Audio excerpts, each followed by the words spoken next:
C'est que le modèle, on avait un journal propriété d'une personne qui, à un moment ou à un autre, pour des raisons qui lui appartiennent, décide de fermer boutique et on n'en parle plus.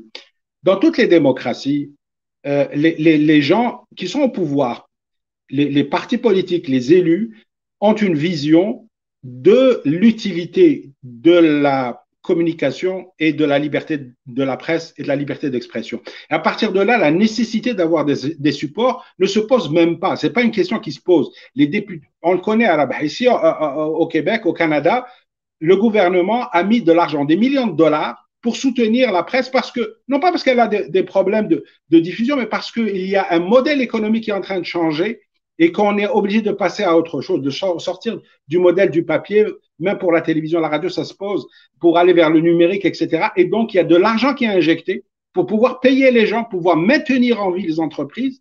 On est passé par une crise sanitaire horrible pendant plus de 2 ans et on a vu que sans l'argent du public, on sommes dans un pays capitaliste au Canada, sans l'argent public, ces journaux allaient fermer. Moi, je travaille toujours, je travaille dans un journal et on l'a bien compris.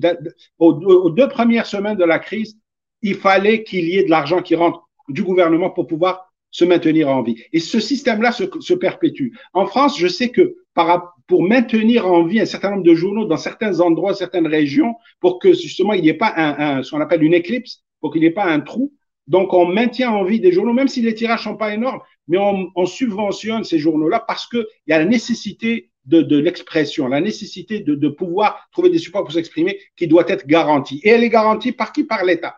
En Algérie, ce qu'on a fait, on a eu de grands discours sur la liberté d'expression après 1988, c'était génial. On a eu Hamrouche qui est venu dire, bah, écoutez, vous, les journalistes qui travaillez dans le secteur public, vous pouvez prendre 3 ans de salaire et vous allez vous lancer des journaux. Certains ont réussi, ça a marché, pour d'autres, ça n'a pas marché. Mais le système, le modèle sur lequel on a construit les journaux, c'était un modèle économique, c'est-à-dire vends des journaux, tu vas gagner de l'argent à ce moment-là, tu vas gagner de la publicité et tu vas pouvoir maintenir en vie. Et même ce modèle-là a été remis en question fondamentalement lorsque les pouvoirs politiques a décidé tout simplement d'utiliser cette mécanique-là, la NEP, puis même les opérateurs de téléphonie, il ne faut pas hésiter à le dire. On sait très bien que les chargés de communication chez les opérateurs de téléphonie, qui étaient les plus, et même les concessionnaires automobiles, qui étaient les plus grands annonceurs, recevaient des ordres, recevaient des pressions. Tu ne donnes pas de l'argent à un tel.